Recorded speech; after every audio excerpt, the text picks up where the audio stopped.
Then we use the 5 model, 1 crystal structure and 4 models to conduct virtual screening. Before screening a library, we usually will do a benchmark study, like called retrospective studies, to identify strategy to really get high early enrichment.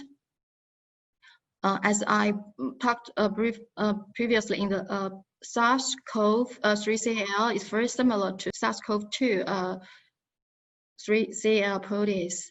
So the biochemical data from historical study on the SARS CoV 2 3CL protease can be used relatively reliably for the retrospective study of SARS CoV 2 3CL protease, considering the high sequence similarity, and especially for the binding pocket, the residues are almost the same.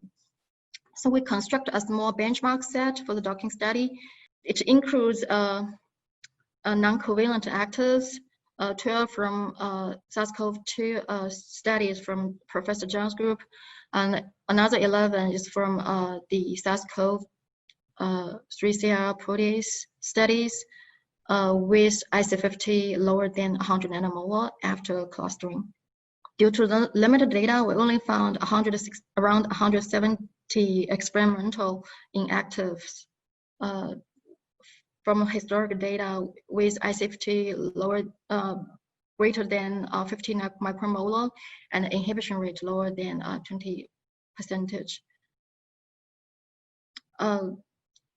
The reason we use experimental inactives because we want to mimic the real situation, although the number is relatively small.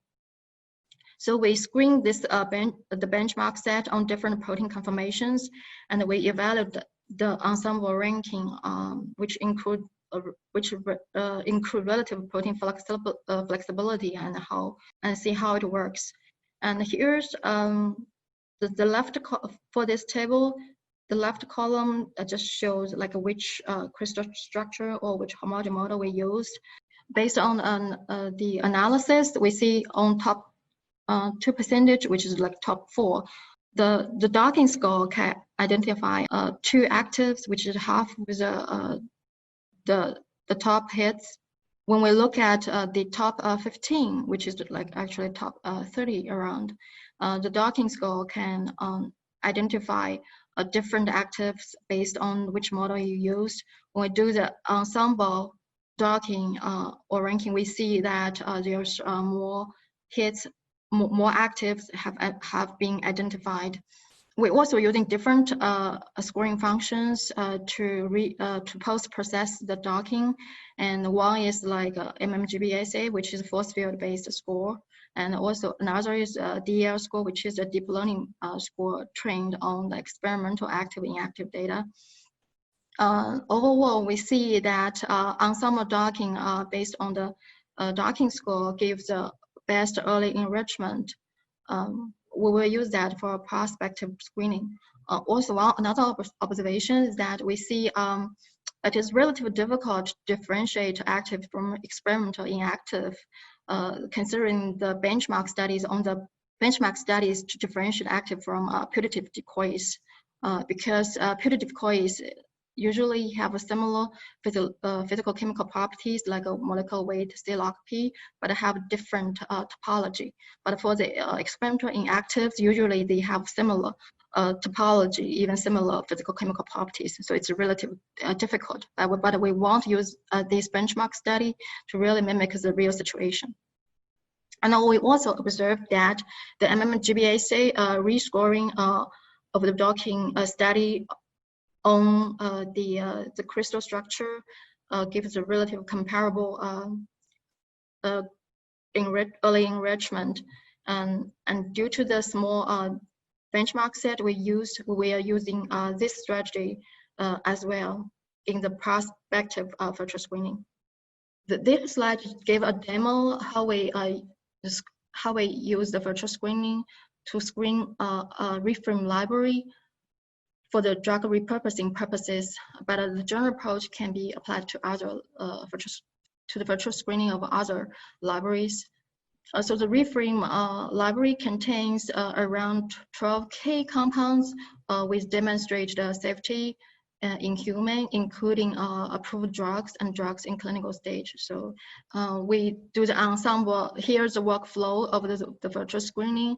So we screen the reframe library against each model, and we do the ensemble ranking based on the docking score, and to include the flexibility shown in each model.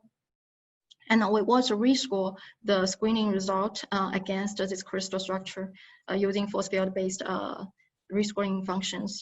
And we finished the first cherry pick and identify 50 hits and ready for the experimental test.